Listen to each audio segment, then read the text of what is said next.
আসসালামু আলাইকুম। নিশ্চয়ই সব অনেক ভালো আছেন। তো ক্লাব ফুটবলে বিরতি আর বিশ্বকাপ বাছাইয়ের প্রস্তুতি, মানে বিশ্বকাপ বাছাইয়ের যে অবস্থা বর্তমানে, কলম্বিয়া নিয়েই তো মানুষের আগ্রহ। কারণ ব্রাজিল, আর্জেন্টিনা কি অবস্থায় আছে বাংলাদেশের জনগণ এটাই জানতে চাই। এর বাইরে জানতে চাই না, ইউরোপেও জানতে চায় না, বা অন্য অন্য মহাদেশেও জানতে চায় না। কারণ হচ্ছে যে ব্রাজিল আর্জেন্টিনা বিশ্বকাপে থাকতেছে কিনা, এটাই হচ্ছে বড় খবর।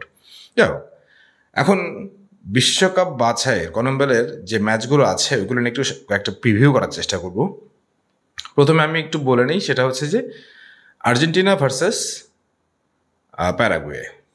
তো আর্জেন্টিনা ভার্সেস প্যারাগুয়ের যে ম্যাচটা, প্যারাগুয়ে নর্মালি যদি আমি বলি ভালো একটা টিম, দুর্দান্ত টিমই বলা যায়।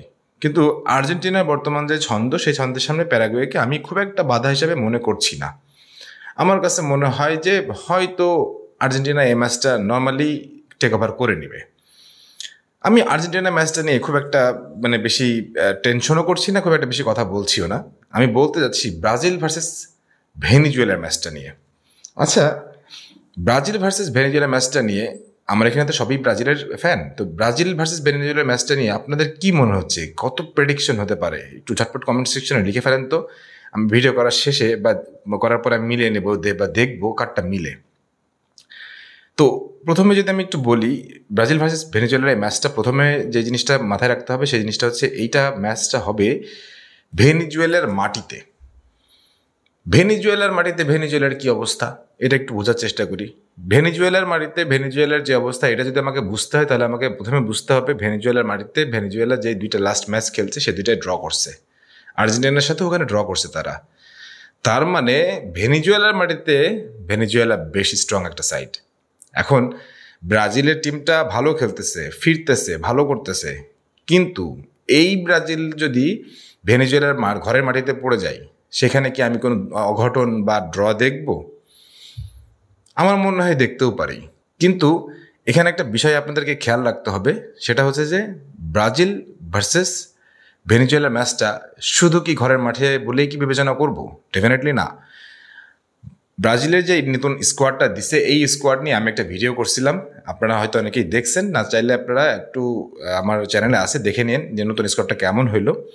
সেখানে আমি বলছিলাম যে ব্রাজিল ঘুরে দাঁড়াচ্ছে, এবং ব্রাজিল আসলেই ঘুরে দাঁড়াচ্ছে। সেই জায়গাটা থেকে বলতে যাচ্ছি ব্রাজিলের মিড ছাড়া, ডিফেন্ডিং লাইনেও কিছুটা সমস্যা আছে, কিন্তু ব্রাজিলের মিড ছাড়া স্ট্রাইকিং এবং আদার্স যেসব কম্পোনেন্টগুলো আছে ওখানে আমি মনে করছি যে ব্রাজিল আপার হ্যান্ড থাকবে। বিশেষ করে স্ট্রাইকিং পজিশনে ইগার জেসুস, আমি এই ছেলেটা নিয়ে খুব আশাবাদী। আমার কাছে মনে হচ্ছে যে এই ছেলেটা একটা তুরুপের তাস হয়ে উঠতে পারে। এখন বিষয়টা হচ্ছে যে ব্রাজিল যেরকম খেলতেছে, তাহলে কি ভেনেজুয়েলার সামনে কি খারাপ করবে? আমাকে যদি পার্সোনাল প্রেডিকশন বলেন, যতই ভেনেজুয়েলার ঘরের মাঠের ম্যাচ হোক, ব্রাজিল এই ম্যাচটা উইন করে যাবে। আমার পার্সোনাল বিশ্বাস সর্বোচ্চ ড্র হইতে পারে। আমার মনে হয় না ব্রাজিল এই ম্যাচটা হারবে, এটা আমি জোর গলায় বলতে পারি।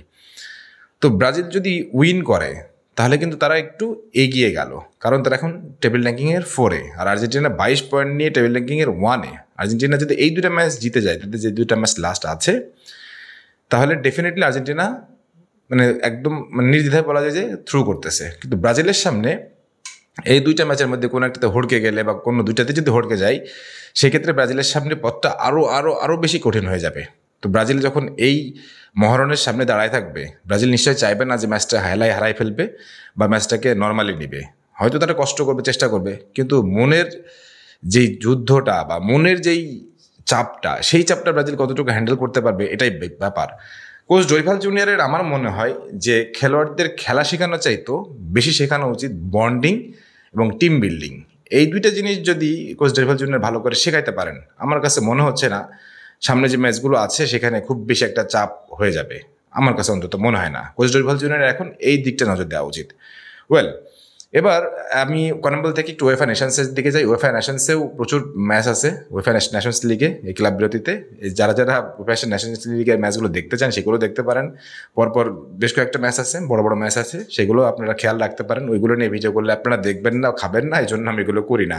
ব্রাজিল নিয়ে করলে খান বা তাই জন্য করি। এখন ব্যাপারটা হচ্ছে যে আমি তো একটা স্পোর্টস চ্যানেল করি, মানে চালাই, তো সেই জায়গাটায় আপনারা যদি সবগুলো ভিডিও একটু কম বেশি দেখেন বা দেখতে চেষ্টা করেন, আমার জন্য একটু বেটার হয়। কারণ আমি সবসময় চাই যে স্পোর্টস নিয়ে আপনারা যারা ভালোবাসেন, স্পোর্টস যারা পছন্দ করেন, সবাই সব ম্যাচগুলো দেখবেন, পছন্দ করবেন, কথা বলবেন, আমরাও কথা বলবো, সবাই মিলে কথা বললে খেলা দেখার উত্তেজনাটাই বেড়ে যায়। যাই হোক, এই ম্যাচটা হচ্ছে যে একদম রাত 3টার সময়, আর আর্জেন্টিনা ম্যাচ আছে 5:30টার সময়। দুইটা ম্যাচ কেমন হবে সে ব্যাপারে একটু কমেন্ট সেকশন একটু লিখে ফেলেন।